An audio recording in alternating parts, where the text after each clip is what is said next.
ससुराल का कचरा। ये कहानी शुरू होती है विमला निवास से। विमला जी की 2 बहुएं थी, प्रीति और श्रेया। प्रीति की शादी को 5 साल हो चुके थे। छोटी बहू श्रेया की शादी अभी 1 साल पहले ही हुई थी और भगवान ने उसे एक बेटा भी दे दिया था। और प्रीति बेचारी अभी भी इस सुख से वंचित थी।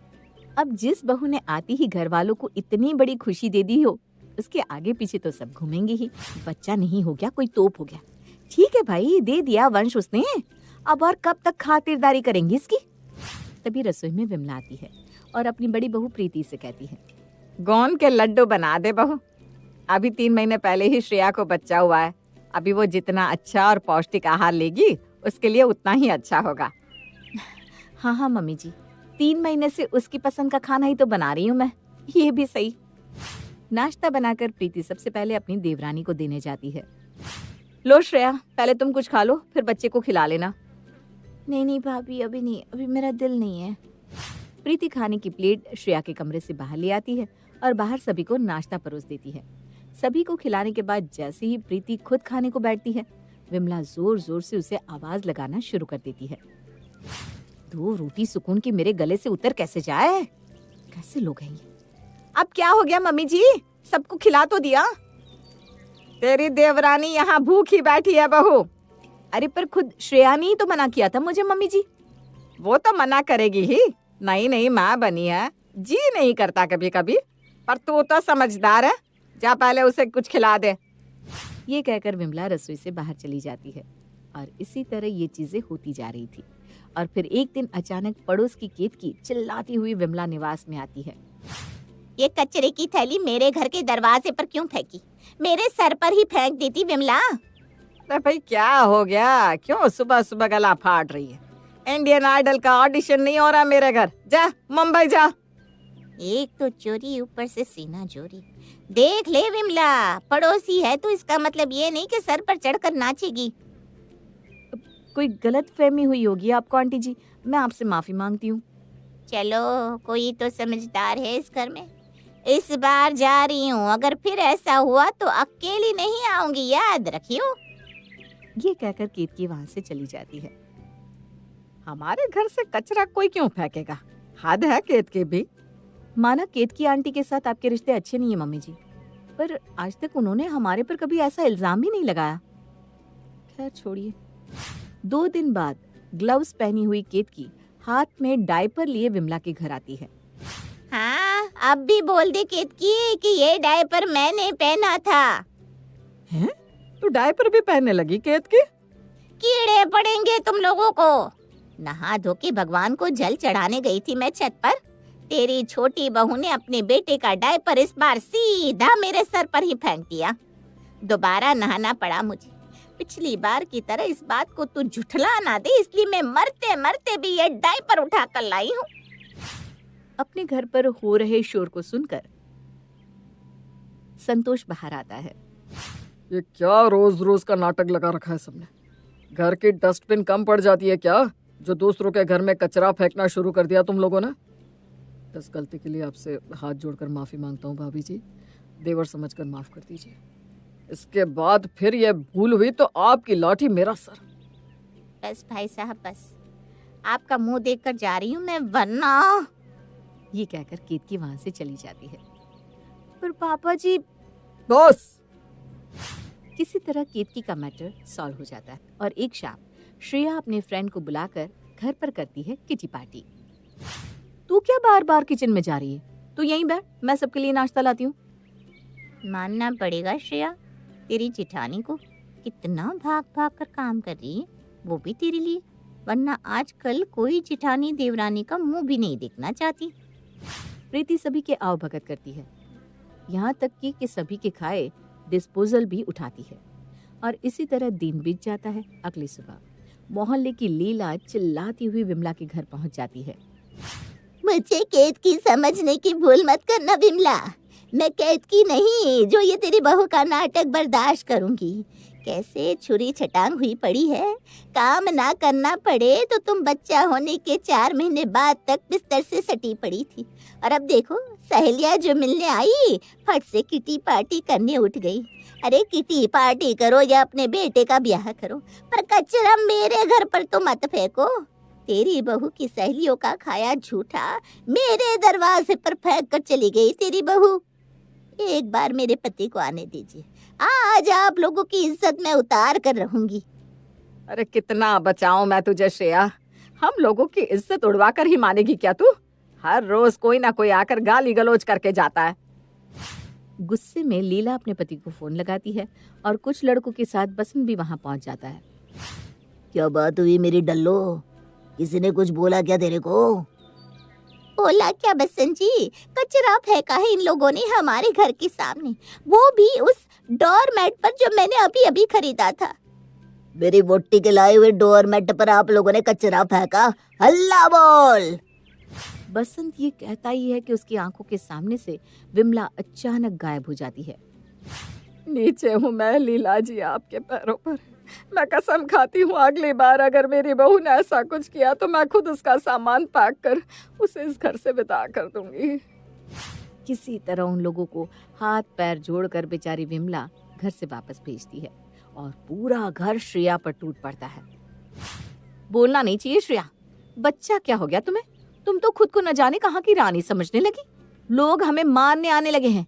आज मम्मी जी नहीं होती ना तो हम तीनों में से किसी न किसी का सुहाग तो आज उजड़ ही गया होता। अब न ही घर में कोई श्रेया से बात करना चाहता, ना ही कोई उसका चेहरा देखना चाहता। जिससे देखो बस हर वक्त उससे और उसके बच्चे को भला बुरा कहते। एक रात लगता है पूरी दुनिया में एक तुम ही माँ बनी हो जो अपने बच्चे को भी नहीं संभाल सकती, इधर उधर उसके डायपर्स फेंकती रहती हो। लाओ मैं इसे हगिस पहना देता हूँ, और इसके हगिस को अब मैं ही डिस्पोज करूंगा, तुम नहीं। पर मैंने इसके पहले भी इसके हगिस यहाँ वहाँ नहीं फेंके, ट्रस्ट मी। पूरे मोहल्ले में किसी के भी घर में इतना छोटा बच्चा नहीं है। या तो तुम ये कहना चाहती हो कि वो हगिस केतकी आंटी का था, या वो सब झूठ बोल रही है और फिर वो डिस्पोजेबल जिसमें लीला आंटी ने खाया होगा, हैं? सब अचानक ही ड्रामा क्यों करने लगेंगे, वो भी एक साथ? रसोई में काम करती हुई प्रीति खुद से बात कर रही थी। ये श्रेया तो गेंडे की चमड़ी की निकली। इतनी जिल्लत के बाद भी ये नहीं हुआ कि घर छोड़कर चली जाए। अभी तो घर पर सभी लोग इसे ताने दे रहे हैं, पर कब तक? कुछ महीने बाद सब भूल जाएंगे और फिर से श्रेया सबकी प्यारी हो जाएगी। लगता है एक बार फिर से एक दाव खेलना ही पड़ेगा ताकि मम्मी खुद ही धक्के देकर इसे घर से निकाल दे। अगली सुबह फिर केतकी अपने कपबोर्ड में रखी डायपर्स के पैकेट में से एक डायपर निकालती है और उसमें येलो कलर का पेंट करने के बाद उसमें एक बदबूदार परफ्यूम छिड़क देती है और हमेशा की तरह उसे फेंकती है केतकी की छत पर। और फिर से चिल्लाती हुई केतकी पहुंच जाती है विमला के घर।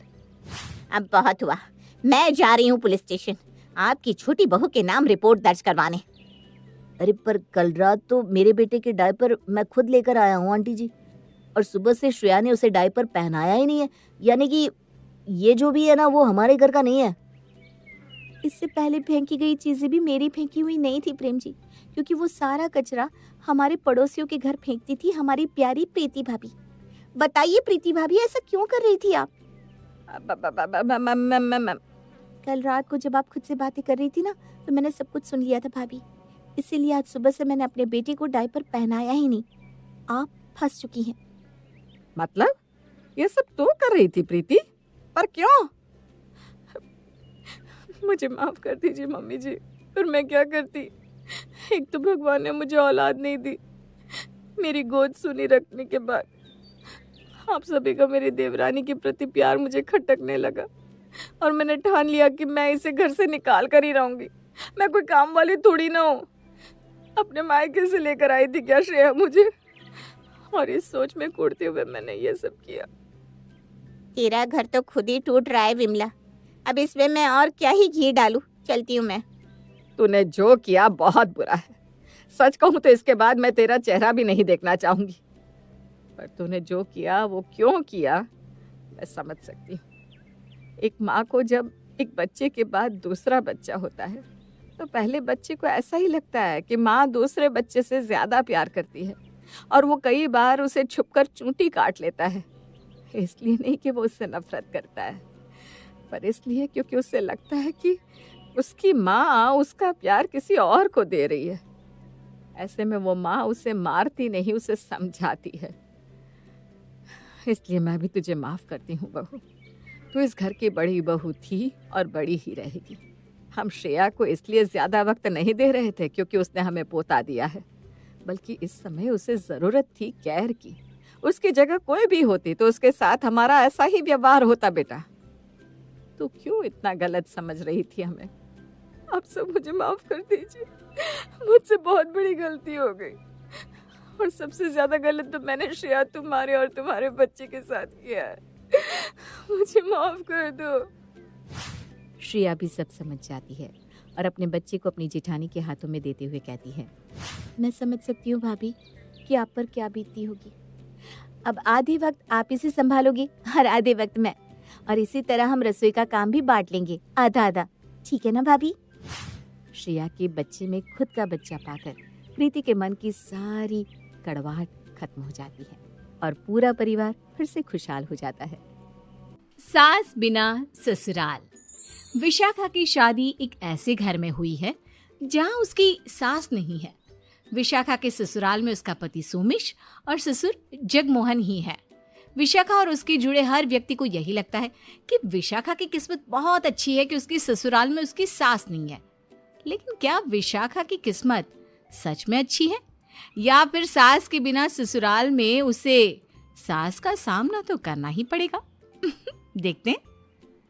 बहू, विशाखा बहू, आज चाय मिलेगी या नहीं? लाई पापा जी। विशाखा अपने ससुर को चाय लाकर दे देती है। जगमोहन अपनी बहू को ताना मारते हुए कहते हैं, बहू बुरा मत मानना, लेकिन तुम काम बहुत धीरे करती हो। जितनी देर में तुमने मुझे चाय बनाकर दी है ना, इतनी देर में तो एक बारात का खाना बन सकता है। पापा जी मैं सोमेश जी के लिए नाश्ता बना रही थी, इसलिए देर हो गई। अब रहना तो बहू, जाकर किचन का काम कर लो, नहीं तो आज पूरा दिन तुम किचन में ही गुजार दोगी। जगमोहन की बात सुनकर विशाखा किचन में चली जाती है और किचन का काम खत्म करने के बाद वो अपने ससुर से कहती है, पापा जी मैं बाहर जा रही हूँ, घर का कुछ सामान लाना है, खाना बना दिया है, आप खा लेना। अरे बहू, कल ही तो तुम बाजार गई थी, आज फिर से क्यों जा रही हो? इस आदमी को भी ना चैन नहीं है, बात बात पर टूकते रहते हैं। बहू क्या सोच रही हो? तुमसे कह रहा हूँ मैं। अब वो पापा जी कल ना मैं सामान लेने गई थी ना, तो कुछ सामान मिला नहीं था।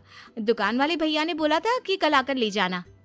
बुरा मत मानना बहू, लेकिन अच्छे घर की औरतों को ऐसे बहाने बनाकर घर से रोज रोज जाना शोभा नहीं देता। आगे तुम खुद समझदार हो। जगमोहन विशाखा को टॉन्ट मारकर चले जाते हैं। विशाखा को बहुत गुस्सा आता है, लेकिन वो अपने ससुर से कुछ नहीं कहती। इसी तरह से जगमोहन अपनी बहू को किसी न किसी बात पर ताने मारता रहता। कई दिन बीत जाते हैं तो जगमोहन अपने बहू और बेटे से कहते हैं, सोमेश बेटा, विशाखा बहू, आज शाम को हमें निर्मला जी की बेटी की शादी में जाना है। तुम दोनों जल्दी से तैयार हो जाना। सोमेश, तुम ऑफिस से जल्दी आ जाना। पापा जी मेरा मन नहीं है जाने का, आप दोनों ही चले जाइए ना। नहीं बहू, तुम्हें तो चलना ही पड़ेगा।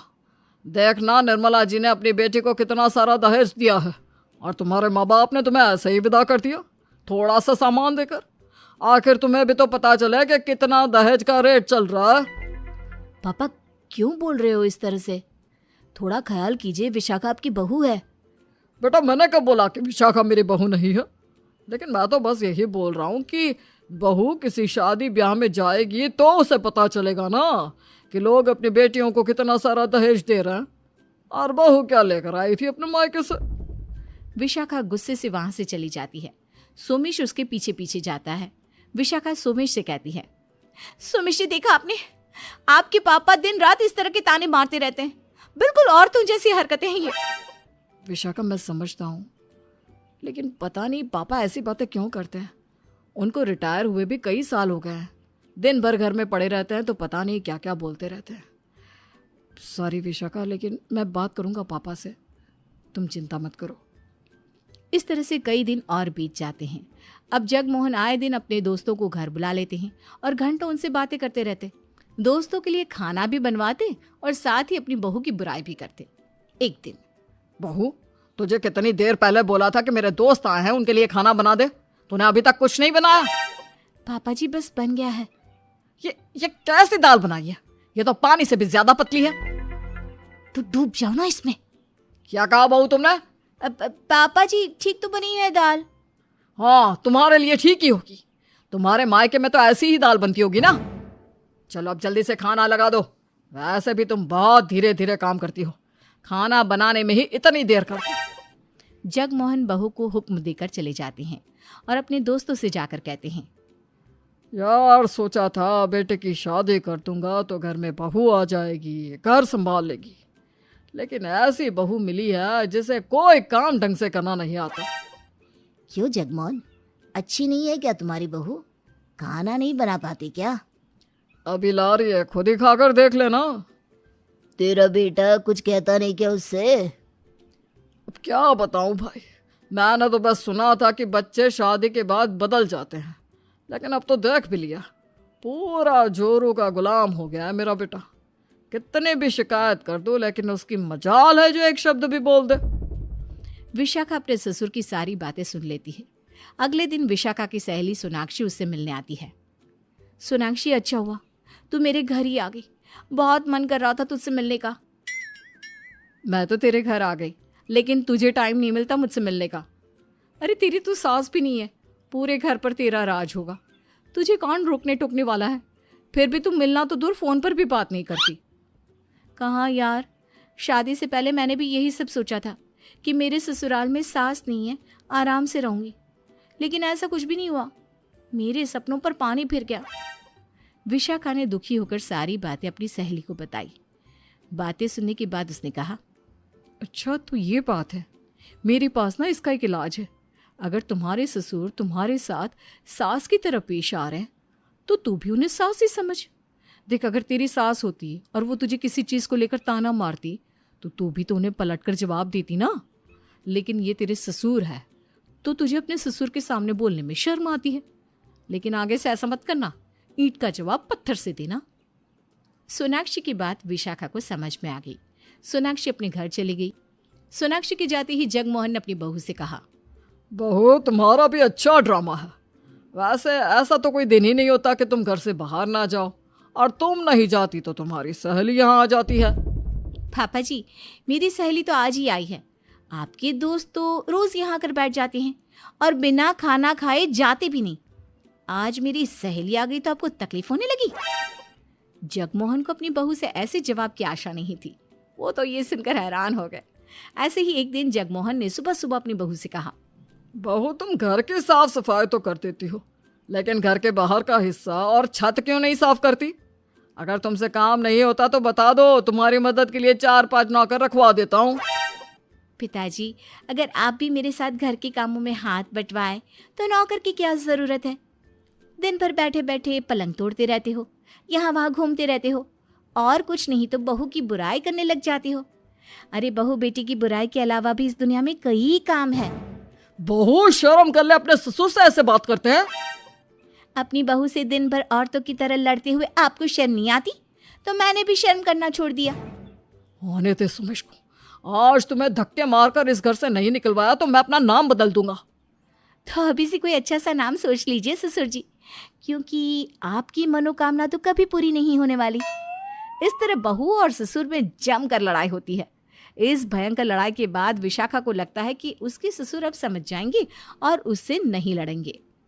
अब एक दिन गैस सिलेंडर खत्म हो गया तो घर में किसी को नाश्ता नहीं मिला। इस पर जगमोहन अपनी बहू पर भड़कते हुए बोले, बहू दिन भर अपनी सहेलियों से बात करते रहती हो, तुमसे सिलेंडर तक बुक किया नहीं जाता। सुबह से सब भूखे बैठे हैं, एक नंबर की कामचोर हो। अपने मायके से काम चोरी के अलावा कुछ भी सीखकर नहीं आई हो। पापा जी, आप भी तो दिन भर टीवी के सामने बैठे रहते हो। अगर घर के छोटे मोटे काम कर दोगे तो आपकी इज्जत कम नहीं हो जाएगी। आप भी तो पहले से बुक करके रख सकते हो ना सिलेंडर। आपसे इतना भी नहीं होता कि खत्म हो गया तो अभी तो लेने के लिए चले जाए। अब जगमोहन अपनी बहू को एक सुनाता तो विशाखा अपने ससुर को 4 बातें सुनाती। लेकिन विशाखा ने जैसा सोचा था वैसा कुछ भी नहीं हुआ।